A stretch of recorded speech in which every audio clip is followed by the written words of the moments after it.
सभी को जय मसीह की। आज हम आप लोगों के बीच में एक बहुत बड़ी गवाही को लेकर आ रहे हैं। एक बहन हमारे चर्च में आती हैं जिनका नाम है लक्ष्मी। अभी कुछ समय पहले, लगभग 1 महीने पहले, उनका बेटा उनका एक्सीडेंट हुआ और जिसके कारण से उनके हाथ में काफ़ी चोट लगी, जिसके कारण से प्लास्टर किया गया। गर्दन में भी चोट लगी और आज वो बिस्तर पर हैं। जैसे बेटे को चोट लगी उसके 3-4 दिन के बाद उनके पापा भी बस से जब उतर रहे थे तो उनका भी पैर स्लिप किया और उनके घुटने का जो कैप है वो डैमेज हो गया, जिसके कारण से उनको भी प्लास्टर चढ़ाना पड़ा। दोनों बाप बेटे बिस्तर के ऊपर हैं। बड़ी एक समस्या इस बहन के साथ हो गया, क्योंकि घर के अंदर कमाने वाला कोई है नहीं। लॉकडाउन का समय है, रोजगार भी बंद है इस समय, और ये बहन बहुत बुरी तरीके से टूट चुकी थी, हताश हो चुकी थी और हमेशा एक ही बात को बोल रही थी कि पास्टर प्रार्थना करें, मेरे साथ क्या हो रहा है क्या नहीं हो रहा समझ में नहीं आ रहा है, क्योंकि ये बहन अकेली प्रभु में है।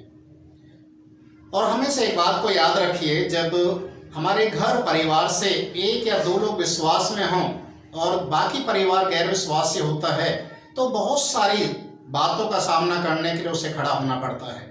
बहुत सारे लोग दोष लगाते हैं, बहुत सारे लोग नाना प्रकार के बातों को बोलते हैं और कहते हैं कि ये इसलिए हुआ है क्योंकि आप यीशु को मानते हैं। ये समस्या इसलिए आई है यीशु को मानने के कारण से। प्रिय भाई और बहनों, क्या ये बातें जब होती हैं और जब एक विश्वासी की आंखों से आंसू निकलने लग जाता है तो ऐसे समय में एक विश्वासी को क्या करना चाहिए, एक पास्टर को क्या करना चाहिए। और जब इस तरीके से बातचीत किया और बोला गया कि कुछ समय पहले, लगभग 2 साल पहले, जब उनके घुटने का ऑपरेशन हुआ था तो एक घुटने का कैप डालने के लिए लगभग 1 लाख से ज्यादा का खर्चा हुआ था सफदरजंग हॉस्पिटल के अंदर। और फिर से वही स्थिति आ चुकी है, घर में पैसे भी नहीं है और ऑपरेशन होना है, कैप नया चढ़ना है, लगभग 1 लाख से ज्यादा रुपया भी चाहिए। ये हर तरीके से मायूस हो चुके थे, निराशा इनके जीवन में बुरी तरीके से आ चुका था, आंखों से आंसू बंद नहीं हो रहे थे, दिल के अंदर एक डर बना हुआ था, बेटा भी बीमार है, पति भी बीमार हो चुका है, अब क्या होगा। ये बहन खुद भी एक तरीके से बीमार ही अवस्था में है, क्या होगा।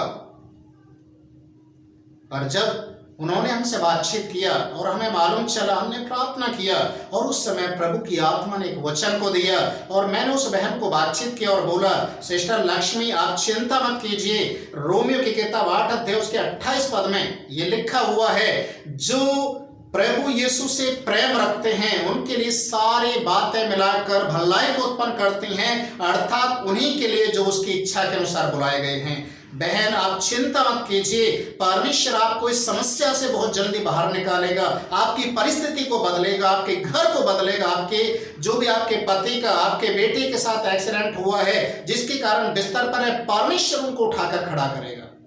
और हम लोगों ने लगातार प्रार्थना करना शुरू किया।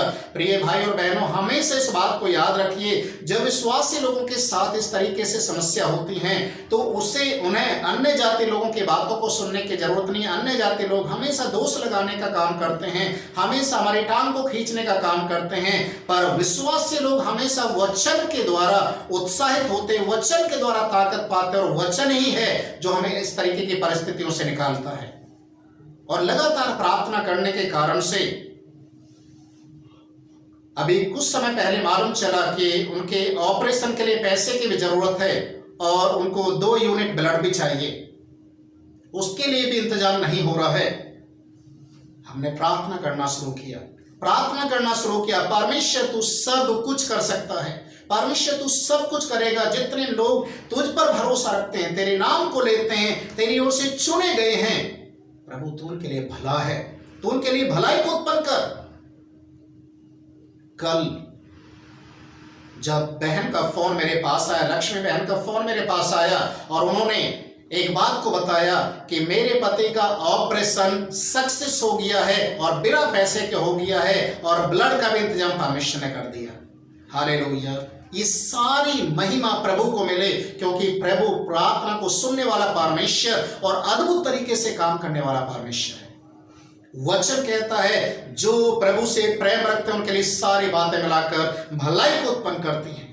जब हम दुखी होते हैं, लाचार होते हैं, बेबस हो जाते हैं, जब हमारी आंखों से आंसू निकलना बंद नहीं होते हैं, हमारे मुंह से प्रार्थना भी निकलने के लिए मुश्किल पड़ जाता है, वचन कहता उस समय में भी प्रभु का आत्मा हमारी आत्मा के साथ मिलकर हमारे लिए आहें भर भर कर प्रार्थना करता है, जो बयान करने से बाहर है। अजीजों, आपका प्रभु, आपका परमेश्वर आपकी परिस्थिति को बदल सकता है। वचन कहता है भजन संहिता 34 अध्याय उसके 8वें पद में लिखा है, परख कर देखो कि यहोवा कैसा भला है। धन्य है वे लोग जो उस पर भरोसा रखते हैं। परख कर देखो कि यहोवा कैसा भला है। धन्य वे लोग हैं जो उस पर भरोसा रखते हैं। प्रिय भाई और बहनों, एक आंटी की गवाही और है। उसके सीने में दर्द बना हुआ था कई दिनों से। डॉक्टर के पास जा रहे, दवाई ले रही है, दवाई भी खा रहे, कुछ फर्क भी नहीं पड़ रहा है। एक दिन उसने परमेश्वर के सामने आकर प्रार्थना किया, परमेश्वर के भवन में घुटने टेककर प्रार्थना किया और बोला कि मेरे सीने का दर्द बंद नहीं हो रहा, डॉक्टर ने इलाज करने के लिए बोल दिया है, इसके लिए अल्ट्रासाउंड करना, ईसीजी करना, बहुत सारी रिपोर्ट मांगा है और उसके बाद ही वो इसका ट्रीटमेंट शुरू करेंगे।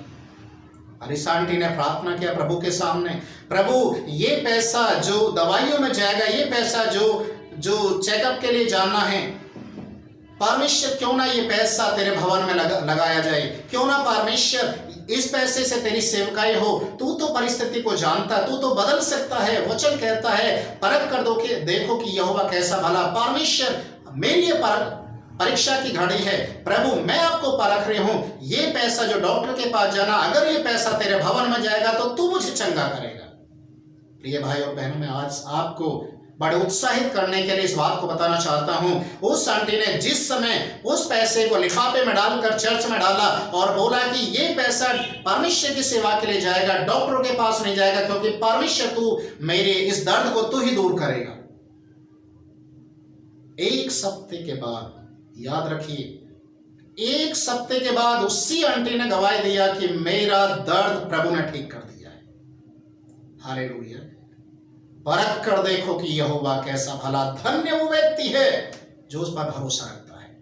आज आप परमेश्वर को किस तरीके से देखते हैं, किस तरीके से आपका विश्वास प्रभु के ऊपर है।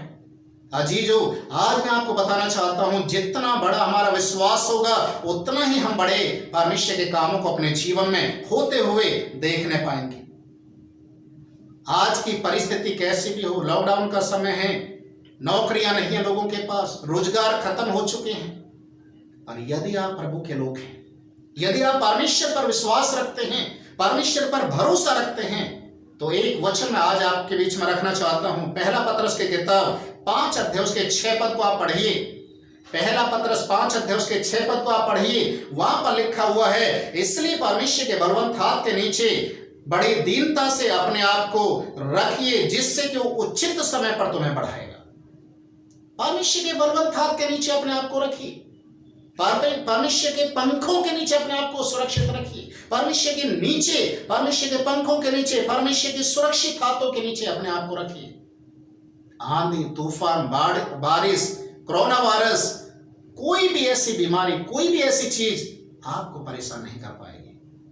विश्वासी लोगों के ऊपर परीक्षा आती तो है, समस्या आती तो है, और प्रभु उन सब से निकालने की सामर्थ्य भी देता है। पौलुस कहता है, जब मैंने प्रभु के सामने प्रार्थना किया, 3 बार मैंने प्रार्थना की और परमेश्वर की ओर से एक ही शब्द मेरे लिए था, मेरा अनुग्रह तेरे लिए काफी है।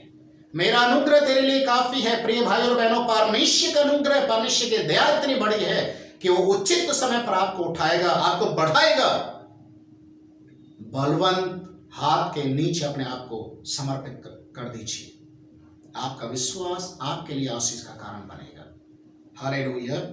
यूहन्ना रचित सुसमाचार उसके 14 अध्याय के 15 पद को एक बार से फिर आप पढ़ेंगे। यूहन्ना रचित सुसमाचार 14 का 15, यहां पर लिखा हुआ है, यदि तुम मुझसे प्रेम रखते हो, प्रभु यीशु मसीह आपसे पूछता है, यदि तुम मुझसे प्रेम रखते हो तो मेरी आज्ञाओं को मानोगे। ये कंडीशन है प्रभु का। अगर प्रभु से आप प्रेम करते हैं तो आपको उस प्रेम को प्रकट करना है उसकी आज्ञा मानने के कारण से। अगर आप आज्ञा नहीं मानते हैं तो आप परमेश्वर से प्रेम नहीं कर सकते हैं। अगर आप प्रभु से प्रेम रखते हैं तो वचन में जो लिखा आपको उसके अनुसार चलना पड़ेगा, करना पड़ेगा, फिर आप परमेश्वर के आशीष भरे हाथ को आप देख पाएंगे। जैसा वचन में लिखा, सारी बातें मिलाकर भलाई को उत्पन्न करती हैं। परिस्थिति कैसी भी क्यों ना हो, हर परिस्थिति जो आपके विपरीत में नजर आ रही है वो आपके पक्ष में हो जाएगा। जो लोग आपको गिराने की कोशिश करते हैं, एक दिन वही आपको खड़ा करने के लिए परमेश्वर उनको तैयार करेगा। जो खड्डा आपके लिए खोदते हैं, एक दिन वो उसी खड्डे में गिरेंगे। वचन कहता है प्रभु सारी बातें मिलाकर, सारी बातों में मिलाकर आपके लिए एक भलाई को लेकर आया है। इसलिए आपका विश्वास प्रभु के ऊपर क्या है? आज आपको अपने विश्वास को प्रभु के ऊपर स्थिर करना है, अपने भरोसे को परमेश्वर के ऊपर मजबूत करना है। तब आपका परमेश्वर आपके लिए अद्भुत काम करना शुरू करेगा। हालेलुया।